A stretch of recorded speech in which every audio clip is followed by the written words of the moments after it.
Alright, as you can see now, they put me into an asylum.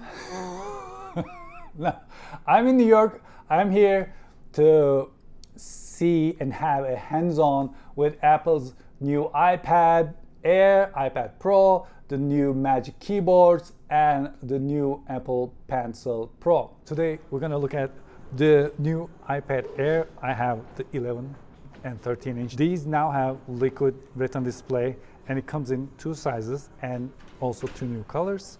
One of them is blue and the other one is purple. I actually really liked purple.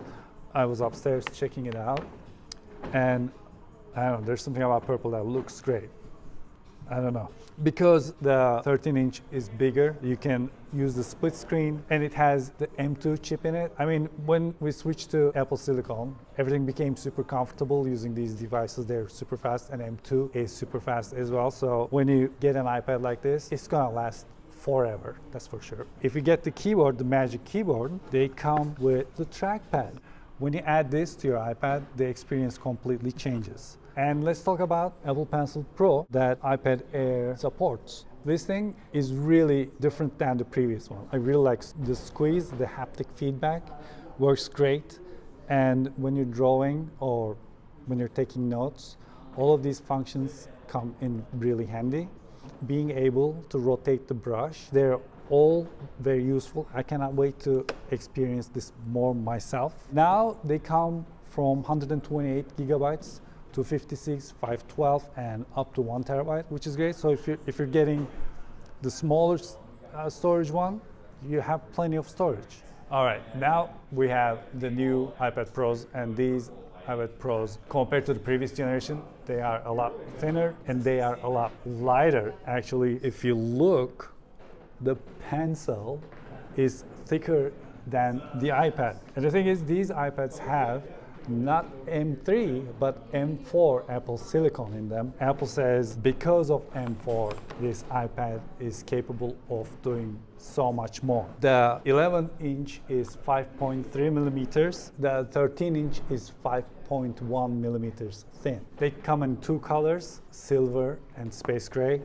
And we have the space gray here. Now the screen is new. They have OLED screen, but what they did is what they call the tandem OLED, and it can go up to 1600 nit peak brightness. And because this is OLED, now the local dimming zones and all of that stuff is gone. You're gonna get 2,000,000:1 contrast ratio. This screen looks amazing, and they call it Ultra Retina XDR. When it comes to performance, this has the 3 nanometer M4 in it. It has 4 performance, 6 efficiency cores, and it has 10 core GPU. For the first time, it has a display engine. There's graphite sheet and copper in the logo to deal with the heating. Now we have two new Apple apps, Logic Pro 2 and Final Cut Pro 2. They brought a lot of new features, but the things that stood out for me, in Logic Pro, now you can take a track and separate the instruments in it and then remix them. And in Final Cut Pro, you can use multicam with different phones, and you can synchronize them and have a multicam streaming to your device and record them all together.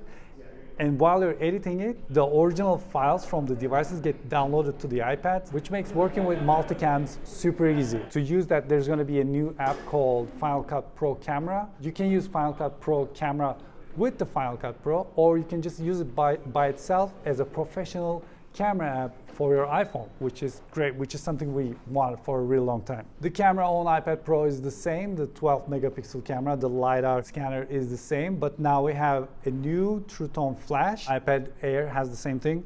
Now the front-facing camera is moved up here on the landscape side with the Face ID. So while you're holding this in your hand, you're not blocking the camera. You can unlock your phone, or you can use the camera that way. And when you're holding it like this, you're not gonna block the camera. Apple Pencil Pro has many features that made us really happy. One of them is you can squeeze this to go into a menu.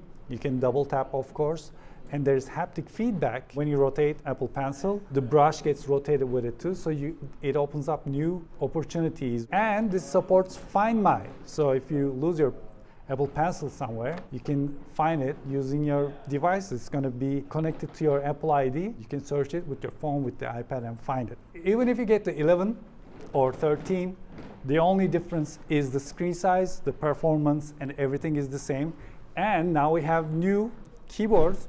These are brand new for iPad Pros. And the thing about this is now we have the function keys up there. Trackpad is bigger, and the feeling of this keyboard completely changed. It feels like you're holding up MacBook Air. It's really nice. It's backlit. The trackpad has haptic feedback as well. The iPad Pros now can go up to 2 terabyte storage, and overall they look really impressive. This contraption with the Magic Keyboard, the pencil, and the iPad, because everything is lighter, this feels lighter compared to the previous generation. What do you think? Did they break the iPad curse? I've been really curious because iPads have been the best products, one of the best products Apple makes. And as good as that sounds, at the same time, what that means is no one needs a new iPad. So I think that's why Apple gathered us here, and we had a great time, all friends coming together. It was a lot of fun, and the video of the event was spectacular as always. They're outdoing themselves. They're making me so jealous about all that editing and the beautiful transitions. But the real question is this gonna make you want a new iPad? Did you feel that you want the new iPad? Is what I'm curious about. So let me know in the comment section below. And I wish all of you a really nice day. Until I see you next time, take really good care of yourselves, and hoşça kalın.